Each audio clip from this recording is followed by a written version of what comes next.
Hi అండి, welcome back to ready Jenny's kitchen. నేను మీ ప్రియాంక.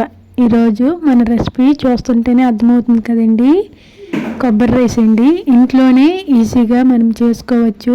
ఎవరి గెస్ట్లు వచ్చినా మనము ఇలా చేసి పెట్టామంటే టేస్ట్ అయితే చాలా బాగుంటుంది. ప్రాసెస్లోకి వెళ్ళినట్లయితే ముందుగా ఒక మిక్సీ జార్ని తీసుకోవాలి. అందులోనికి ఒక కొబ్బరికాయని ఇలాగా చిన్న చిన్న ముక్కలుగా కోసుకోవాలి. ఇలా కోసుకుని కొబ్బరి ముక్కల్ని ఒకసారి మిక్సీ చేసుకొని చూడండి. ఇలా మిక్సీ చేసినప్పుడు ఈ విధంగా కొబ్బరి కూరలాగా వస్తుంది. ఇప్పుడు ఇందులోనికి మనం కొంచెం వాటర్ యాడ్ చేయాలి. ఒక 100 ml వేస్తే చాలండి. ఆ కొబ్బరి కూర ములిగే వరకు వాటర్ వేసుకుంటే సరిపోతుంది. ఒకసారి ఇదంతా కూడా ఒకసారి స్పూన్తో కలుపుకొని మళ్ళీ మిక్సీ పట్టుకోవాలి. చూసారు కదా, ఇప్పుడు మనకి కొబ్బరి పాలులాగా వచ్చాయి. ఇప్పుడు దీన్ని ఒక బౌల్లోకి ఇలాగా వడపెట్టుకోవాలి. ఇలాగ వడపెట్టుకొని పాలంతా కూడా మనము తీసుకోవాలండి. ఇందులోనున్న పాలంతా కూడా ఇలా స్పూన్ సాయంతో గట్టిగా పిండుకోవాలి. మిగిలిన కొబ్బరి ముక్కలు కూడా మళ్ళీ మిక్సీ చేసుకొని వాటర్ వేసి ఈ విధంగా మళ్ళీ మిక్సీ పట్టుకోవాలి. ఇందులో ఉన్న పాలంతా కూడా ఇలా స్పూన్తోని గట్టిగా పిండాలి. లేకపోతే ఈ విధంగా చేయితోని గట్టిగా పిండుకుంటే పాలన్నీ కూడా మనకి త్వరగా వచ్చేస్తాయండి.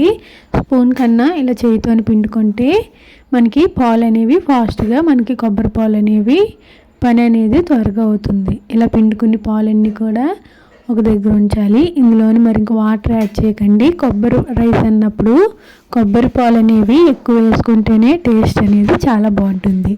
ఇదంతా కూడా ఇలా పిండుకొని చూడండి, నాకు ఈ బౌల్ వచ్చింది కొబ్బరి పాలు. నేను తీసుకున్న ఒక కొబ్బరికాయకి కొబ్బరి పాలు అనేవి ఒక బౌల్ వచ్చిందండి. ఇప్పుడు స్టవ్ ఆన్ చేసి కుక్కర్ పెట్టుకొని అందులోనికి 2 స్పూన్స్ ఆయిల్ని అలానే 1 స్పూను నెయ్యిని యాడ్ చేసుకోవాలి. నెయ్యి ఇష్టపడని వారు 3 స్పూన్ల ఆయిల్ని యాడ్ చేసుకోవచ్చు.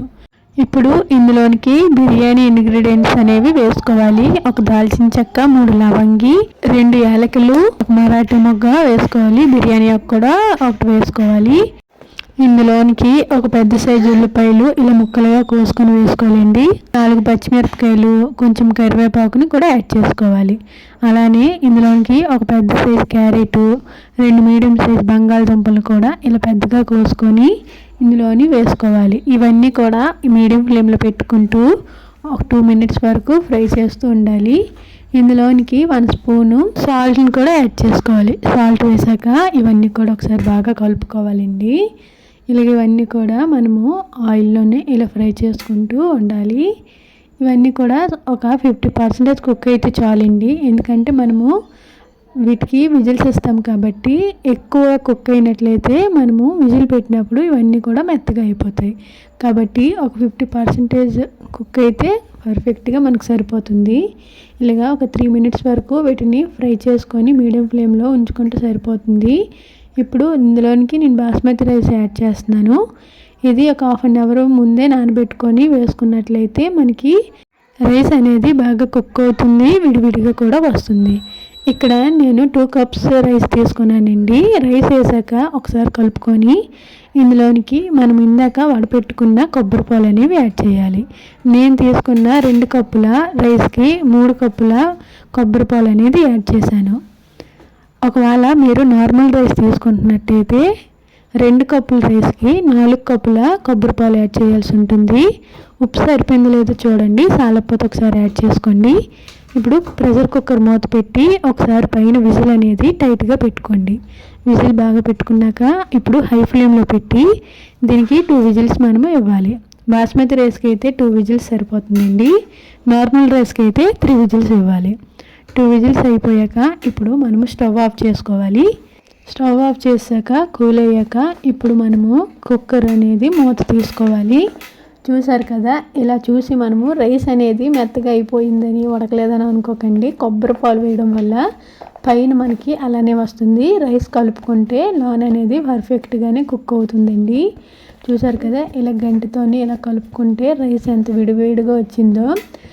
ఇక్కడ మనము బాస్మతి రైస్ యూస్ చేసాం కాబట్టి 1 గ్లాస్ రైస్ వేసుకుంటే 1.5 గ్లాస్ పాలు అనేది యాడ్ చేసుకోవాలండి. 2 విజిల్స్ ఇచ్చుకోవాలి. నార్మల్ రైస్ అయితే 1 గ్లాస్కి 2 గ్లాస్ వాటర్ వేసుకొని 3 విజిల్స్ ఇచ్చుకోవాలి. అది మాత్రం మీరు గుర్తుపెట్టుకోండి. బాస్మతి రైస్కి అయితే వాటర్ ఎక్కువ వేసి విజిల్స్ 3 ఇచ్చినట్లయితే అది విడివిడిగా రాదు. ఇప్పుడు వేడివేడిగా ఉన్నప్పుడే ఇలా సర్వ్ చేసుకోండి. ఇలాగా మీరు ఏమైనా ఫెస్టివల్స్ ఉన్నా, ఎవరైనా గెస్ట్స్ వచ్చినా ఇలా చేసి పెట్టారంటే టేస్ట్ చాలా బాగుంటుంది. ఒకసారి మీరు కూడా మీ ఇంట్లో ట్రై చేసి మీకు ఎలాగొచ్చిందో మీ ఫీడ్బ్యాక్ని మాకు కామెంట్స్లో తెలియజేయండి. మా వీడియోని లైక్ చేయండి, షేర్ చేయండి, ఛానల్ సబ్స్క్రైబ్ చేసుకోండి.